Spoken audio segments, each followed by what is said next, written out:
Hello everyone and welcome back to another Star Trek Starships collection review.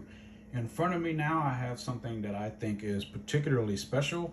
The Klingon D5 tanker variant seen on Star Trek Enterprise in the episode Marauders. Personally, I have been very much looking forward to this thing. I wanted this ship ever since I saw the episode many moons ago. And after pre-ordering this thing back in February, along with I think the Voyager J, it finally came in. So now I'm going to just kind of open it up and share it with you, and I'm really excited to do so. First thing you'll notice, it comes as these ships do now. These models come in these nice new boxes, which are very compact, have some nice art on them, which seems to be the standard with new Star Trek products these days. You can see there's an image of the ship there with other ships on the side of the box, and on the back it kind of tells you a few other, or shows you a few other ships and models that are up and coming in the collection. So yeah, let's just dive right in. All right, here's the magazine that came with it, as they all do. The Klingon D5 tanker variant. It was in operation in the 22nd century. It has a maximum speed of warp 6 and is 155 meters long. Again, this magazine is a little bit smaller to fit in the box, much like the shuttlecraft sets and the other special models and website editions, exclusives that come packaged in this this size of a box. And you have a nice image of the tanker there on the cover, which I believe is the same image with the tanks themselves added of the original Klingon D5 battlecruiser that we got in a collection a very long time ago now. You turn the page, format remains the same as far as how the magazine is. Shows you how to assemble the stand to it, and a little bit more information that's here, which I think I'll skip this time because it's pretty much everything that I mentioned on the first page here. The captain, though, however, his name was Captain Karak. Turn the page, we have a nice aft view somewhat of the ship there, and some text from the episode that it's appeared in. I believe it's only appeared once. And turn the page, and the plan view showing you where the various components are, or what the various components are, as well as some trivia there on the side as well. Turn the page, an article or section that I was particularly interested in upon opening this thing. This is the battlecruiser fleet listings. This is a little article or section that discusses all the various appearances of, or at least significant appearances of, all Klingon battlecruiser type ships that have appeared throughout Star Trek. Of course, you can see the Varrock's D4 battlecruiser that was shown on Enterprise in the episode Unexpected. And of course, the D5 battlecruiser tanker that we're taking a look at, that I'm showing you now. The D7 battlecruiser from Discovery, which we don't have to talk about that. And the D7 battlecruiser from the 2009 film, I guess if you count that. And of course, the D7 battlecruiser seen in the original series on the Errand of Mercy, and I think Day of the Dove. And we have another D7 battlecruiser that appeared in the Enterprise incident, although I thought that was Romulan. And then on the other hand, oh no, that was Klingon. And then we have the Katinga class battlecruiser that was seen on Star Trek The Motion Picture and Star Trek VI The Undiscovered Country, etc., etc. And the Vocha class attack cruiser, which I think is one of my favorites. Its first appearance was in Reunion and went on to survive in DS9.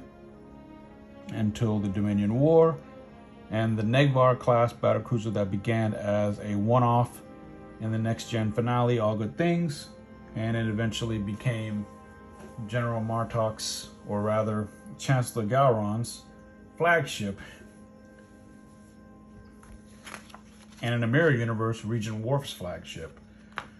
And then we have our on-screen appearance page, which, as I mentioned earlier, was Marauder on Star Trek Enterprise, and the ship is, as many of these things are or were, designed by John Eads, and also telling you the various other models that are available. The magazine concludes with a nice image of the ship on the back, and that's pretty much it. Pretty solid magazine. I'm very happy with it. Definitely a good one to read. It's nice that has some nice information in there. And now I'm going to get over and show you the model itself. And now for the model itself. At last, I must admit, I was very excited about this model. The detail is exquisite. You got our normal, usual Klingon colors there. Your warp nacelles look fantastic. No clear components, but that's okay. I don't see a symbol of the Empire, but in this case, do you really need it? This is clearly identifiable as Klingon. And on the underside, look at that. Those tanks look great. Of course, it's plastic. Got some metal here on the nose and a little bit on the back there, but the majority is plastic. Rather lightweight, fits in your hand about that much, so it's quite large but small enough. Nothing apparently wrong with my model. The nacelles are straight, none of the wires are bent or anything like that. That would be these two here. There's no loose components, which is a great thing. I love this ship. I loved it when I first saw it. I love its normal version. That was the Klingon battlecruiser at this particular point in Star Trek history. I just love the look of it. I love how rugged and how lethal it looks. It's pretty much like a Raptor. And if you really think about it, if you flip the Raptor upside down, you get the D5, which I never thought about before. But that's exactly what it is. If you take these off, just pretend for a moment that this is the Klingon Raptor. It's pretty much what it is. And it would have been interesting if the Raptor or the tanker was actually like this. Maybe with some minor changes. This is an awesome ship, and I'm very happy with it. Mine, it looks like it has a little bit of glue spillage, which doesn't impact the rest of the model or anything, so that's okay. The detail at the bottom is fantastic, and I just love it. There's your forward disruptor or torpedo launcher. What's missing from this are the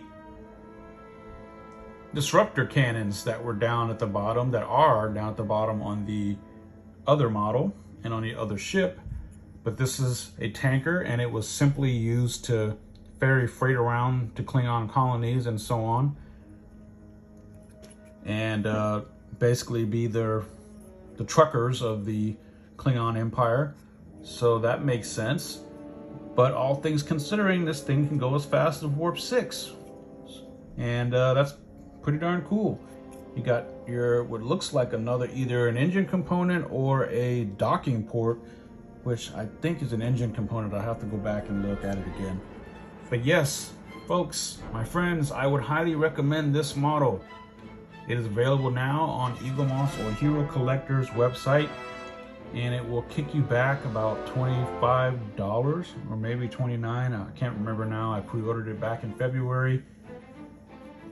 But I was really excited to have this, and I'm glad it got made.